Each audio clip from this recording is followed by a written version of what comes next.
Hello नमस्कार students of class 10 nationalism in India chapter में आज हम लोग ये पढ़ेंगे कि अलग अलग भागों में किस हिस्से में कौन से लोगों पे क्या असर पड़ा था महात्मा गांधी के जो ये आंदोलन थे उनके। तो सबसे पहले हम लोग यहाँ पे बात करते हैं पीजेंट्स की, जिनमें आपको ये जानना सबसे ज़्यादा ज़रूरी है कि जो पीजेंट्स थे उनका जो आंदोलन था, मूवमेंट था, वो ऐसा नहीं है कि अंग्रेज़ों के ख़िलाफ़ था।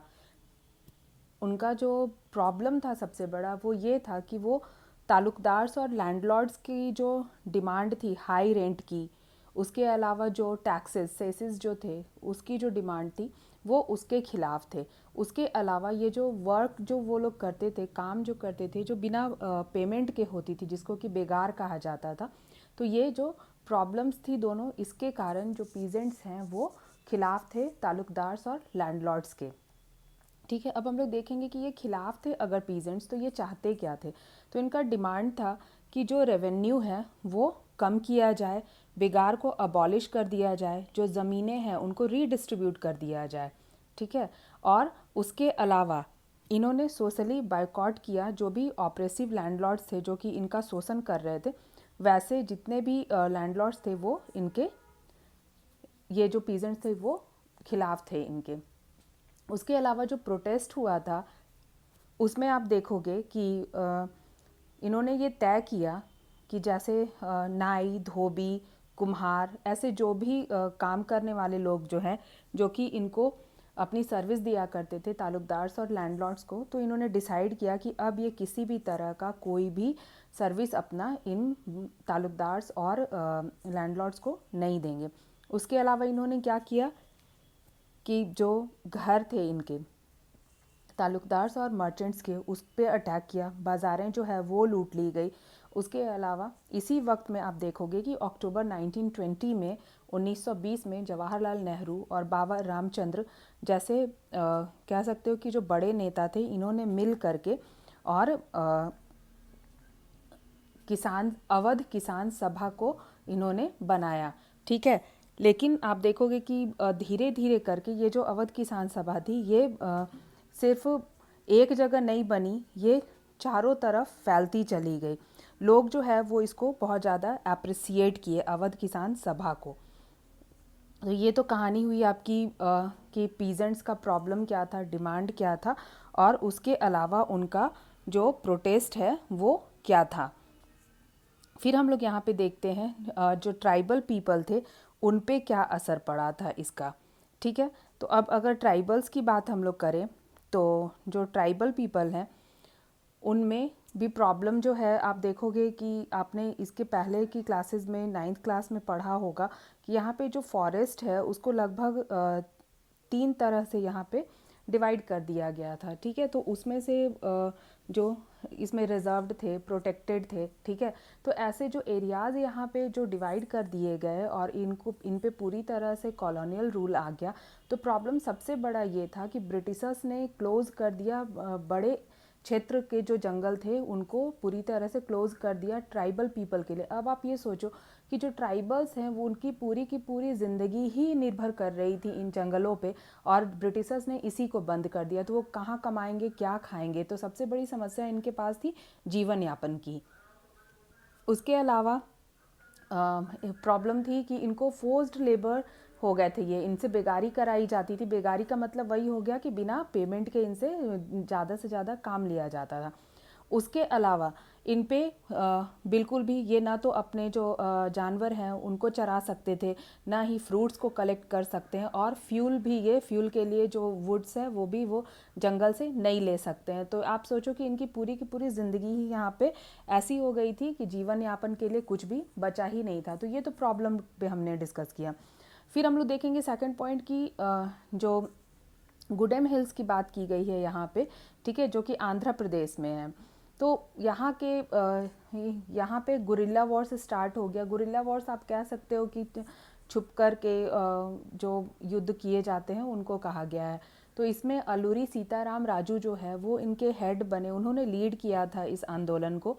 तो तो इस समय में हाँ, और एक चीज़ यहाँ पे आप ये याद रखना, अल्लूरी सीताराम राजू जो है वो एक ही इंसान का नाम है, ठीक है। तो इन्होंने लोगों को ये इन्होंने बहुत अच्छी तरह लीड किया, ठीक है, आदिवासियों को, ट्राइबल पीपल को, और इन्होंने इनको खादी पहनने के लिए मोटिवेट किया। उसके अलावा इन्होंने कहा कि शराब का सेवन भी जो है वो हानिकारक है, तो शराब छोड़ने पे भी इन्होंने काफ़ी ज़्यादा छुड़वाने पे भी फोकस किया। उसके अलावा इनका ये मानना था कि ठीक है, गांधी जी जो बात करते हैं कि नॉन वायलेंस हो, ट्रुथ हो, तो इनका ये मानना था कि नहीं, अगर हम लोग भारत को आज़ाद कराना चाहते हैं तो ये इनकी अपनी पर्सनल थॉट थी कि बिना हिंसा के, अगर कोई आपको मार रहा है और आप हाथ जोड़कर खड़े हैं तो वो इसको आपकी वीकनेस समझ लेगा। तो इनका ये मानना था कि वायलेंस तो ज़रूरी है, क्योंकि ऐसे हाथ जोड़कर आज़ादी नहीं पाई जा सकती है, ठीक है। तो इस समय में यहाँ पे क्या हुआ कि जो गुडेम हिल्स के जो भी रेबल्स थे, ठीक है, जो भी विद्रोही थे, इन्होंने अटैक कर दिया पुलिस स्टेशन पे और काफ़ी ज़्यादा ब्रिटिश ऑफिसर्स को यहाँ पे मार दिया। इससे गांधी जी भी काफ़ी हर्ट हुए थे, क्योंकि उनकी जो भावना थी नॉन कॉपरेशन के टाइम में भी कि हाँ, वायलेंस नहीं होगा, लेकिन ज़्यादातर लोगों तक उनकी सही जो इच्छा थी वो नहीं पहुँच पाई। यहाँ पे अटैक हुआ और ये गांधी जी को काफ़ी ज़्यादा हर्ट कर दिया गया। तो एक चीज़ और आप यहाँ पे देखोगे कि 1924 में जो अल्लूरी सीताराम राजू है उनको पकड़ लिया गया, और उसके बाद में फिर उनको फांसी की सज़ा दे दी गई। इसके बाद फिर वो आप कह सकते हो कि नेशनल हीरो हो गए, या फिर आंध्र प्रदेश में हीरो की तरह ही उनका नाम हुआ, क्योंकि वो भी इस आज़ादी के लिए अपने जान की कुर्बानी दे दिए। तो ये तो प्रॉब्लम्स थी ट्राइबल पीपल की। अब लास्टली हम लोग बात करेंगे प्लांटेशन वर्कर्स की। तो सबसे पहले ये जानना ज़रूरी है कि प्लांटेशन वर्कर्स कहा किसको गया है। तो वैसे वर्कर्स, ठीक है, जो कि काम करते हैं बागानों में, जैसे चाय बागान हो गए, तो उसी को कहा गया प्लांटेशन वर्कर। प्लांट में काम करने वाले वर्कर्स को प्लांटेशन वर्कर्स कहा गया है।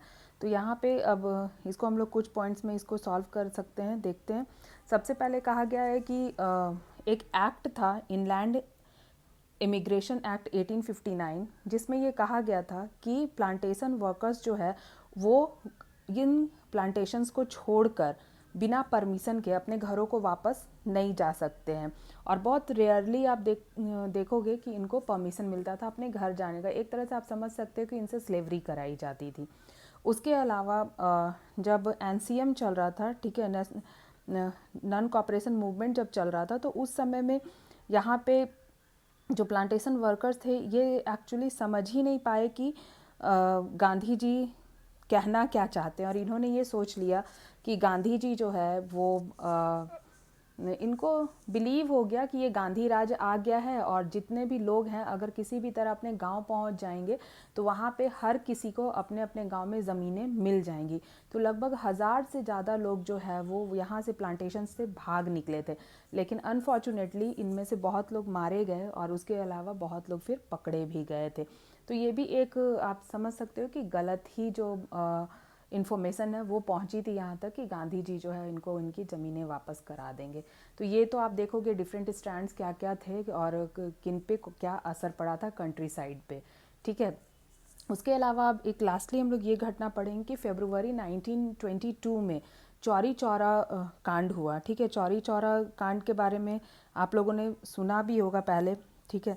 तो चौरी चौरा में बहुत सारे एक सोशल गैदरिंग चल रही थी, और उसमें पुलिस वालों को मारा गया था, ठीक है। तो इस समय में ये जो चौरी चौरा कांड हुआ, इससे गांधी जी काफ़ी हर्ट हो गए, इतने पुलिस वाले भी मारे गए, तो उनको आप कह सकते हो कि उनकी भावना आहत हुई, और उन्होंने कॉल ऑफ बुला लिया एनसीएम का। तो यहाँ पे आप देखोगे कि जो नॉन कॉपरेशन मूवमेंट है वो ख़त्म हुई, लेकिन ऐसा नहीं है कि ये ख़त्म हुई और आज़ादी नहीं मिली। आज़ादी मिली, लेकिन यही है कि कुछ ज़्यादा वक्त लग गया था।